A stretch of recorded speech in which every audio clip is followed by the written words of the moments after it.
everyone and everyone.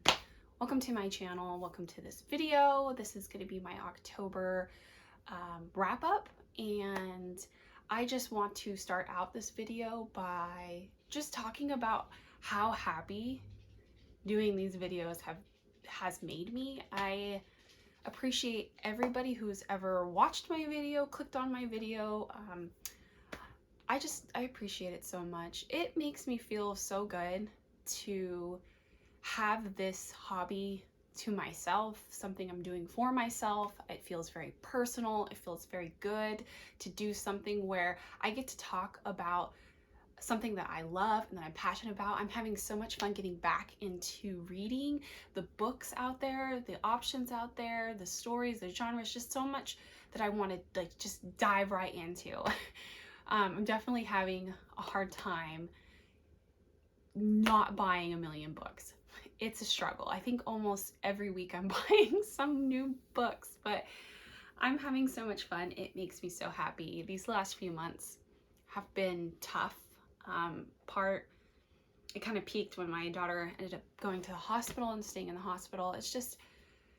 It's been kind of one thing after another, mostly with sickness, not COVID related, but just sickness and some struggles financially, not in a negative way, in a positive way. We bought a condo, but it's just been a lot of stress, a lot of ups and downs. And when you have a lot of ups and downs, even though you have ups and even though the downs may not be that awful, just that whole back and forth, it's just very emotionally exhausting. And just the escape of being able to film, edit, post. I've been loving my Instagram, just putting stuff out there, trying to get an idea for some posts. I'm starting to come up with some ideas for videos, and I'm loving it. And I just want to say that. I just want to document that. I'm absolutely loving it.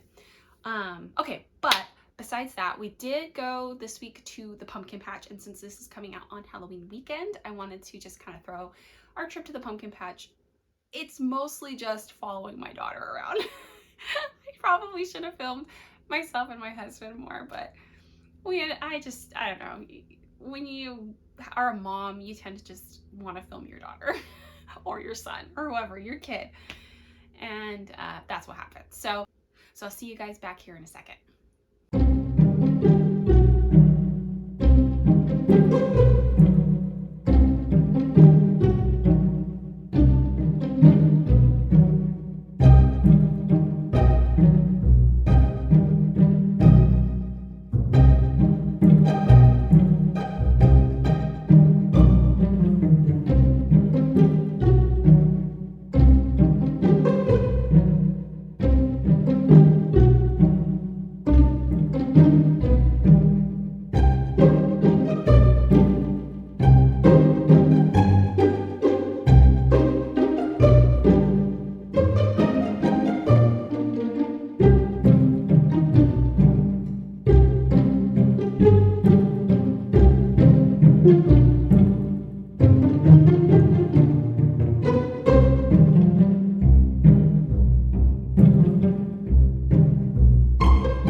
Alright, so October's reading wrap up. How many books did I read this October? Let me count because I'm not prepared. Okay, so I ended up reading 7 vampire themed, which is what I decided to do for my October TBR, was all vampire themed books. So I did 7 vampire themed books, And then I did finish them a little soon, and since obviously, since I'm making videos about it, I'm obsessed with reading, so I picked up 2 other books. They are not vampire related, but I did finish them, so that's why I want to talk about them. The first book I'm going to talk about is the first one I started. I actually took the entire, no, not the entire month, about 3 weeks to finish because it's a very big book. And I'm going to go ahead and just start with that one, and that's Empire of a Vampire. This book is good. 5 stars. It's so good. I enjoyed it so much. I definitely am a fantasy person. I love adult fantasy. I love all fantasy. I'm getting into YA fantasy, but this is adult fantasy, and I loved it. I'm really bad with synopsis. I've realized that after filming and editing the videos that I have done so far. Even though it's a few, I have realized I'm terrible at it, but I'll try to be brief and just do the best I can. This follows our main character, Gabriel de Leon. It is in a world where they have multiple different levels of vampire. So I really liked that element. I thought that was such a good idea. It brought a different sense to me of vampires than the typical. I don't like the whole Twilight idea of vampires, hence why I tend to not read vampire books and why I gave myself the challenge of reading them. I just always kind of veered away from stories that mentioned romance and vampires. This one, I mean, it has some romance in it, but that's not the main focus of the story. Main focus is the vampires.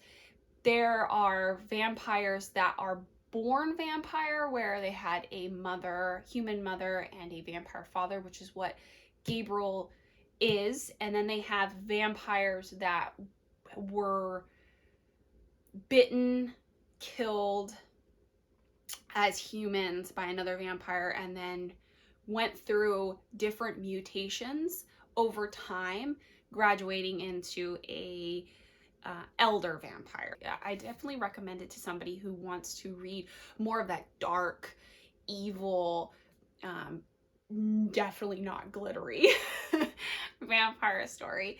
There's a lot of violence, a lot of gore, and it's written so well and so fast-paced, and I liked that it was in the perspective of Gabriel talking about his life to another vampire. I thought that concept was super awesome. I am really excited for the next book. This has some ups and downs emotionally. It's got some sad moments. It's got some really funny moments. I wish I had annotated. I wish I had marked in this book. There's so many lines that I just really wish I could refer back to because they made me laugh out loud so many times. Also, he talks a lot, Jay Kristoff in his story talks a lot about religion and faith, and I just, my computer, really? Anyway, I just really liked how he approached the subject and made comments both for faith and without faith. I don't know, I thought his perspectives in this story were fascinating, and I wish I had marked them and annotated them, and as you can tell by me repeating this over and over, regret not doing it. So I think when the next book comes out, I am 100% going to reread this right before that comes out and definitely remember to annotate it, and hopefully the next one I'll do the same.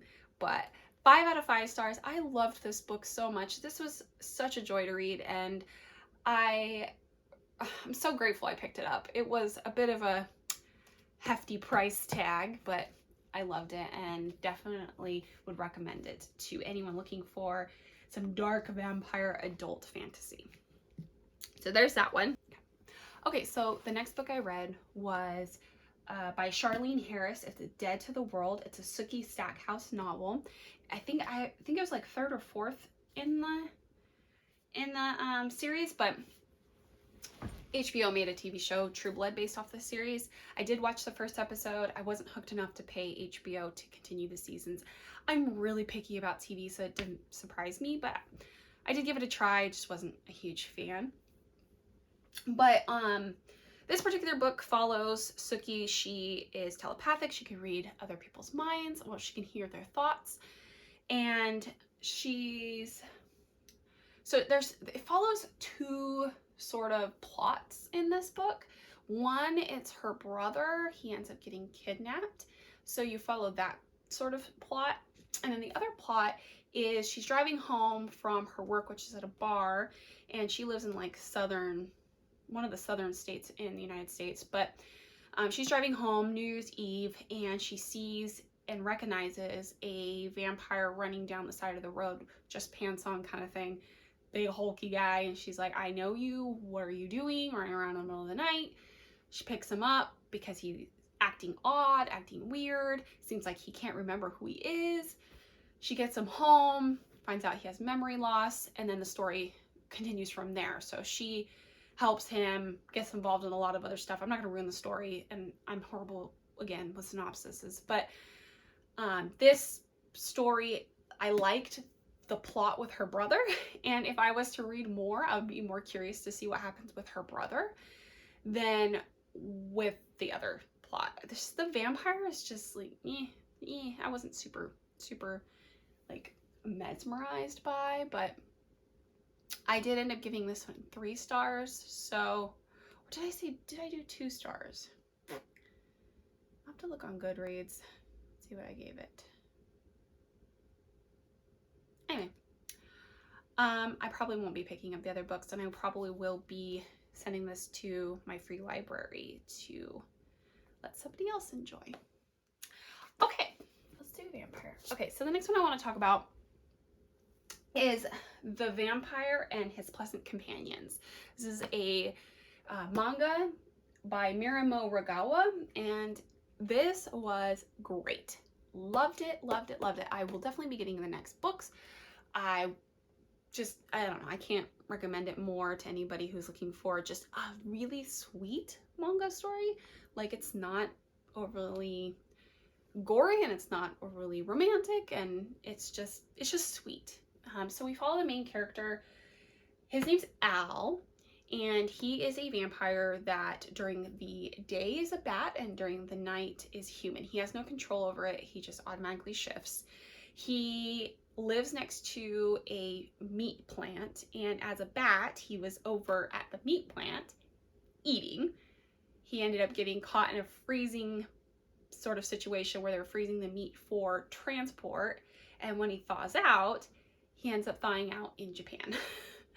So he has to rely on a police detective and then this gentleman right here to help him. He has to try to convince him that he is the bat is him, that he is not, you know, like a scary person, that he's not out to do anybody any harm, and that he truly needs help.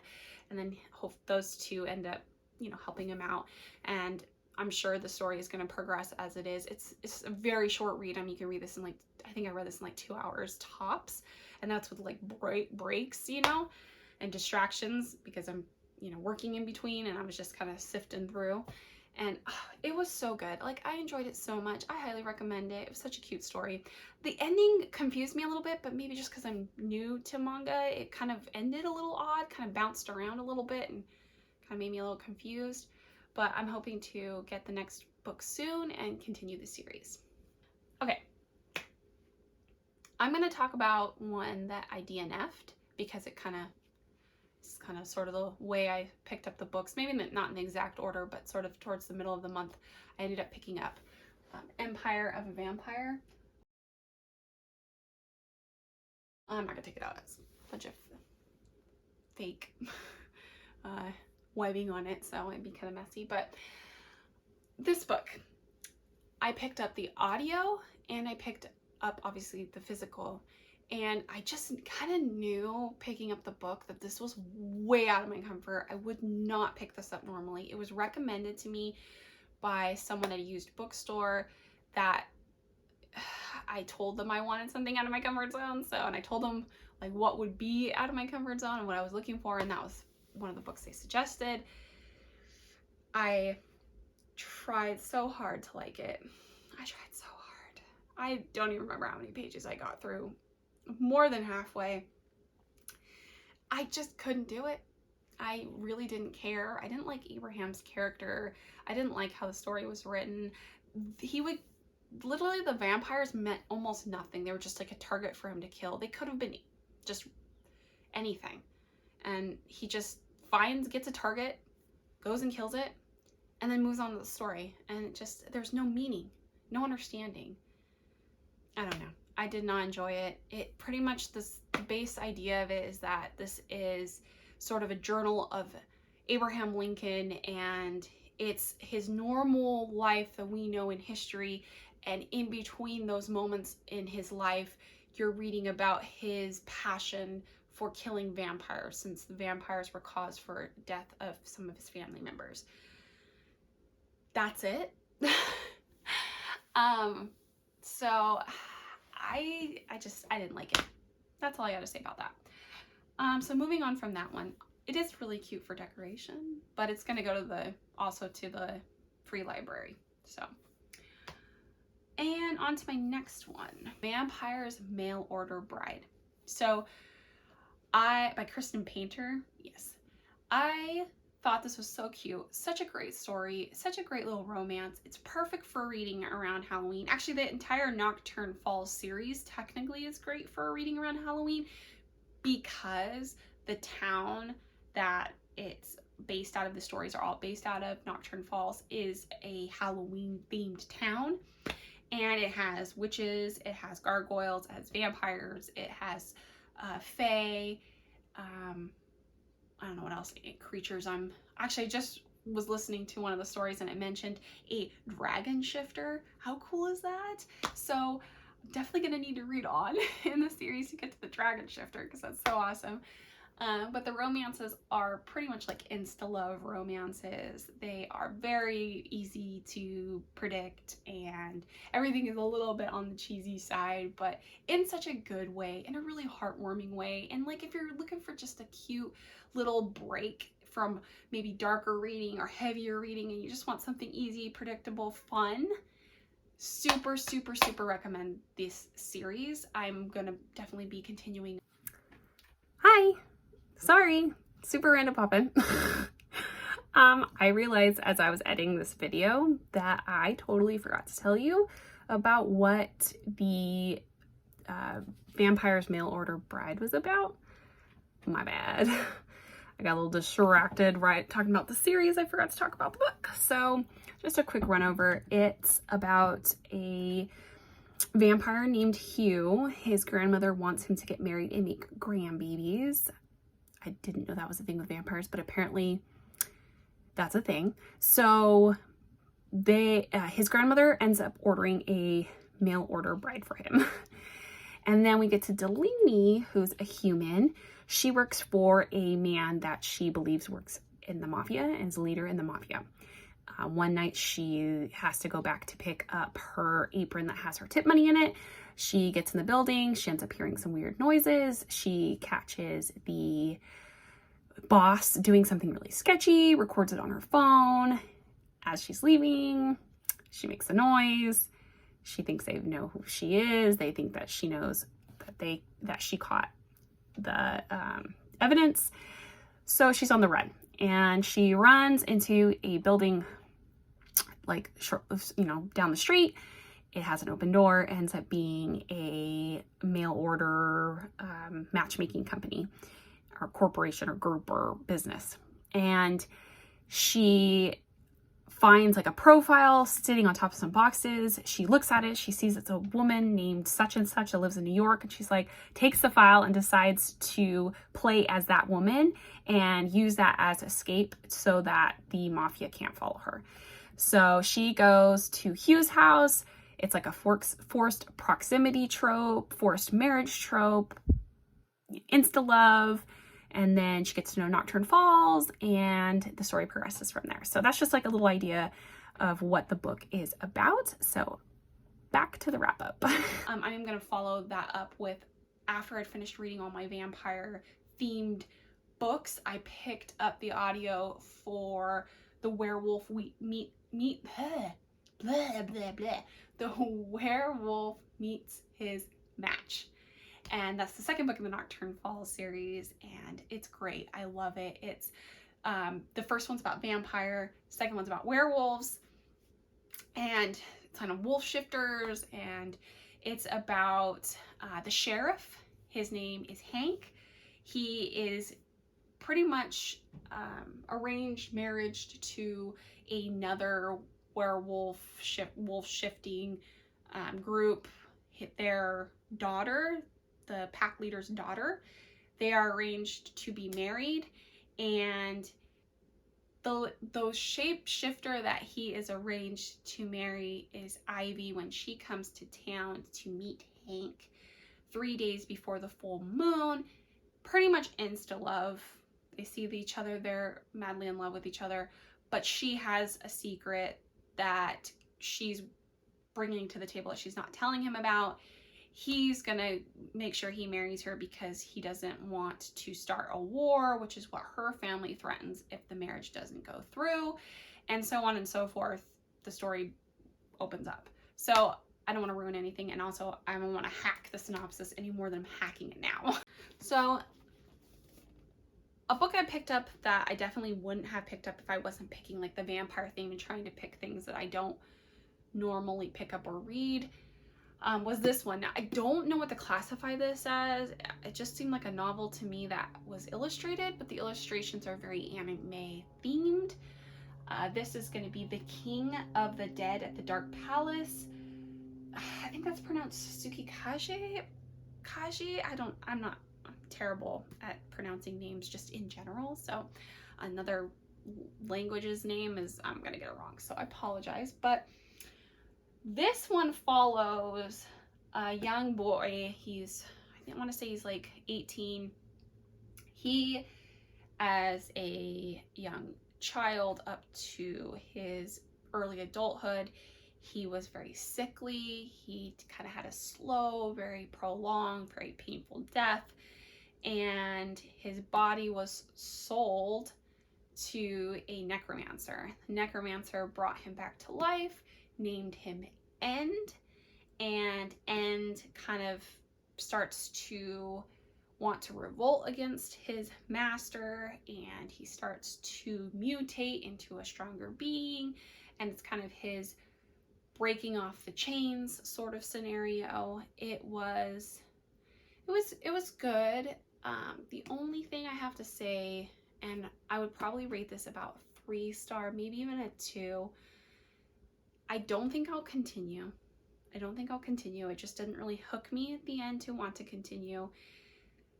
2, the thing that really bothered me about the story was it's a lot of repetitive thinking. Like, it's a lot of him thinking, and he thinks the same thing over and over in different ways, like a whole page of the same thought, just in different ways. Or like someone will have they'll be like, the knife was to his throat.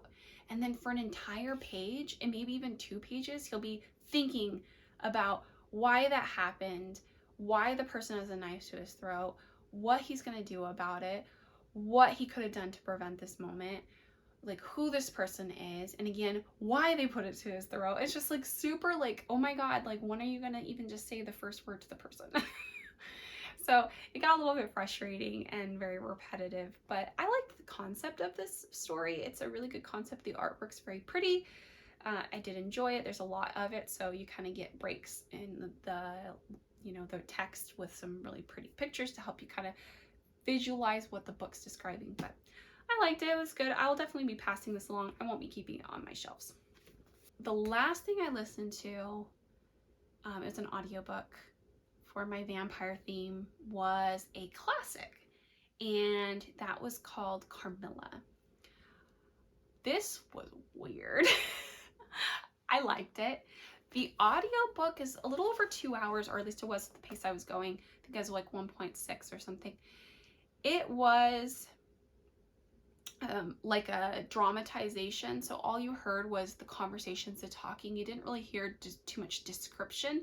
The only description you kind of heard was someone like in an interview, so like they were talking to another person and describing what they saw or what they were feeling, but it was all dramatized. So you had different characters, had different voices. and I really liked that. It was creepy, very creepy. I'm a wuss. I don't listen, or I don't read thrillers or horrors really. I'm kind of a baby. I don't watch horror movies at all. Like, I'm just not a Halloween person.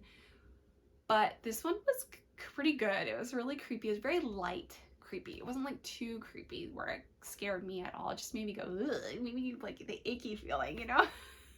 Like, this vampire is icky. But Carmilla is obviously a vampire. She kind of forces herself into a home under the pretense that she is a young girl in need of a temporary place to stay.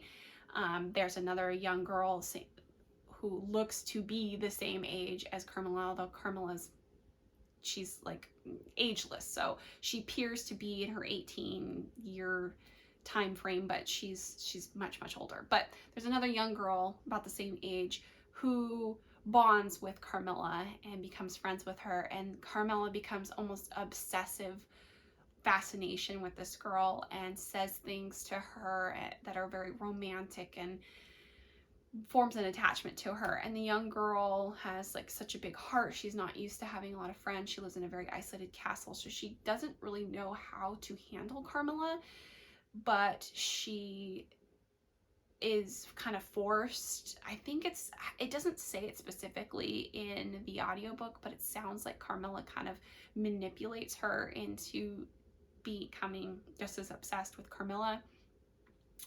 And the story continues on.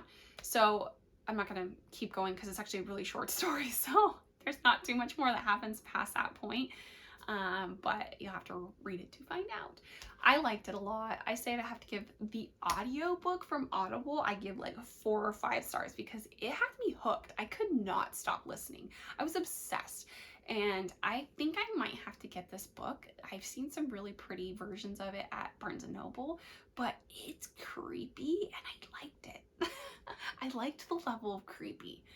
Anyway, that was definitely a good time. That was a good end to my vampire reading month.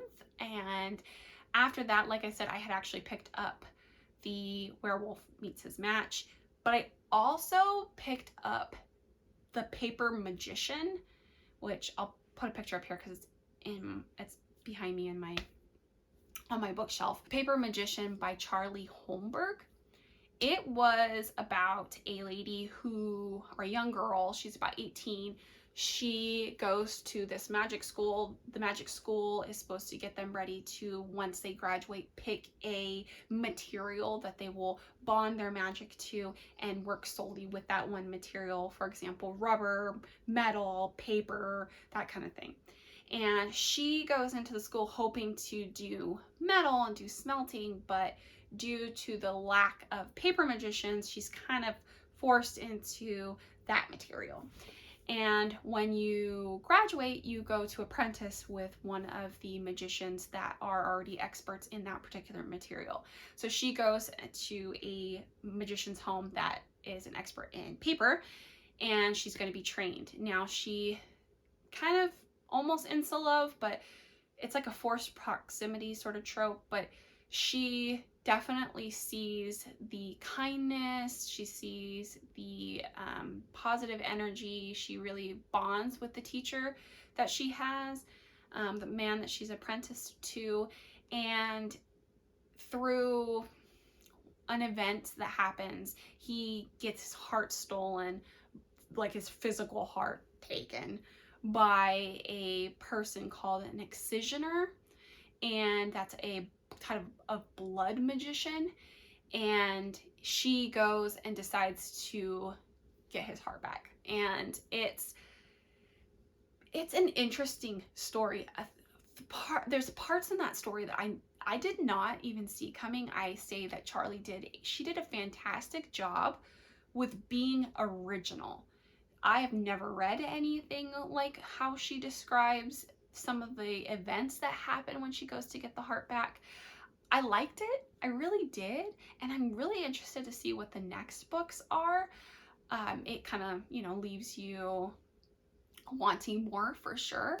and I definitely will be picking up the next one. I would say like this one was a 4-star. I don't know if I will reread it, but I definitely am pumped to get the next one. Plus, I really like the artwork of these books, so I think they would look really nice on my shelf. They're definitely something that I want to collect. So I definitely will be checking out the next one, and I did really like this one. So that's it. That's the last book that I read in October. So that's about 9 books. So pretty good. I'm definitely getting a little bit better. I'm getting a little bit more into the flow of where I can read, when I can read with my day-to-day life. And I just want to again say thank you for anybody watching, especially if you've gotten all the way to the end. You listen to my ramblings and my chopping up the synopsis. I think I'm really going to have to figure out a way to better do this. I like when people describe books to me, especially because it makes me know whether or not I'm interested in getting it, purchasing it, or putting it on a wish list. So I want to be able to talk about them better. I just need to find my words. I tried to do notes before, but that didn't work out so great. So I will try to be better about that. And if anybody wants to join on this fun ride of me talking about books, hit that subscribe button. Give me a good old thumbs up. I appreciate every one of you, and I will see you guys in the next video.